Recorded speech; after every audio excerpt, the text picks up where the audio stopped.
നെയ്യാറ്റിൻകര. അടുത്തത് നെയ്യാറ്റിൻകരയിലേക്കാണ്.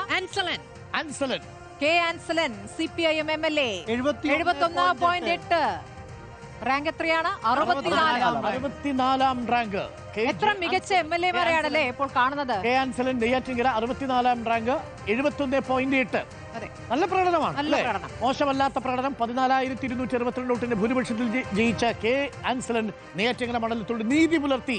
മണ്ഡലത്തിലുള്ളവർ നൽകുന്ന മാർക്ക് 71. മണ്ഡലത്തോട് നീതി പുലർത്തി MLA. നമുക്ക് മലബാറിലേക്ക്, മഞ്ചേരിയിലേക്ക്. മഞ്ചേരിയിൽ UA ലത്തീഫിന്റെ റാങ്ക്. ലീഗിന്റെ UA ലത്തീഫിന് റാങ്ക് 28.5.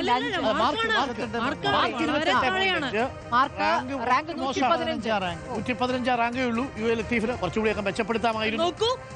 അതും ഇതേപോലെയാണ്. അതായത് ലീഗിന്റെ ഉറച്ച മണ്ഡലം, പ്രവണത കൂടിയുണ്ട്. നല്ല ഭൂരിപക്ഷം. ഈ സർവേയിൽ നമ്മൾ കാണുന്നത് വിരമിക്കൽ പ്രഖ്യാപിച്ച MLA മാരുടെ ഒക്കെ പോയിന്റ് താരതമ്യേന വളരെ പുറകിലാണ്. കെ ബാബു ആയിക്കോട്ടെ, KP മജീദ് ആയിക്കോട്ടെ, പാസീവായി. ഇനി ആ മണ്ഡലത്തിൽ ഒരു മതിയാക്കിയ മാനസികാവസ്ഥ. അതെ, ഒരു വെല്ലുവിളിയില്ല അവരുടെ മുന്നിൽ, അല്ലേ? അത് മാത്രമല്ല, ഒരു പക്ഷേ മണ്ഡലത്തിലെ ആളുകളും ഇനി മറ്റൊരു MLA വരാം. അപ്പൊ അതുകൊണ്ട് അദ്ദേഹത്തെ റേറ്റ് ചെയ്യുന്നതിലൊക്കെ കാണുന്നുണ്ട്. 23 MLA മാർ റാങ്ക് പങ്കിടുന്നുണ്ട്. അതുകൊണ്ട് 117 റാങ്ക് വരെ ഉള്ളൂ. അപ്പൊ 117ാമത്തെ റാങ്കിൽ 115ാമത്തെ റാങ്കാണ്. 140 MLA മാരുണ്ടെങ്കിലും 117 റാങ്കേ ഉള്ളൂ. ചില റാങ്കുകളൊക്കെ ഷെയർ ചെയ്യുന്നു. അങ്ങനെ വരുമ്പോ ഏറ്റവും താഴെ പിന്നിൽ നിന്ന് മൂന്നാമതാണ്.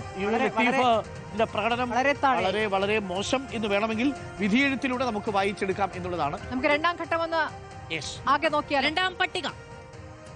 രണ്ടാം ഘട്ടത്തിലെ 10 MLA മാരുടെ പ്രകടനത്തെ വിലയിരുത്തിയാൽ ആദ്യം പ്രതിഭ എത്തുന്നു. 22ാം rank. 28 UR Pradeep, 34 ET Tyson. ഏറ്റവും പിന്നിൽ വീണ്ടും മുസ്ലിം ലീഗ്, അല്ലേ? എല്ലാ പട്ടിക എടുക്കുമ്പോഴും ആ ഒടുവിൽ മുസ്ലിം ലീഗിലെ വിരമിക്കുന്ന MLA മാർ നിൽക്കുന്നതാണ് കാണാൻ കഴിയുന്നത്. അതിൽ പാർട്ടി ഗൗരവമായി ലീഗ് വളരെ ഗൗരവത്തിൽ ആലോചിക്കേണ്ടതാണ്. യുവാക്കൾക്ക് കൂടുതൽ. അതേ മുസ്ലിം ലീഗിൽ നിന്ന് തന്നെ 10ാം റാങ്കിലേക്ക് വരുന്ന നജീബ് കാന്തറുണ്ട്. വളരെ മുന്നിലുള്ള AK മഷ്റഫ്, കുഞ്ഞാലിക്കുട്ടി. അതേ മണ്ഡലം പ്രവർത്തിക്കുന്ന MLA മാരെല്ലാം മുന്നിലാണ്. അത് മുസ്ലിം ലീഗ് എന്ന് പറയുന്ന പാർട്ടി ചിന്തിക്കേണ്ടത് പ്രവർത്തിക്കുന്ന MLA മാർക്ക് കൂടുതൽ അവസരം കൊടുക്കുക. ആ മണ്ഡലത്തിൽ നിങ്ങളെ ജയിക്കൂ, പക്ഷേ ആ മണ്ഡലത്തിലെ ജനങ്ങളോട് നീതി പുലർത്തുന്ന MLA മാരെ കൊടുക്കണം എന്നുള്ളതാണ് സർവേ റിസൾട്ട് പറയുന്നത്.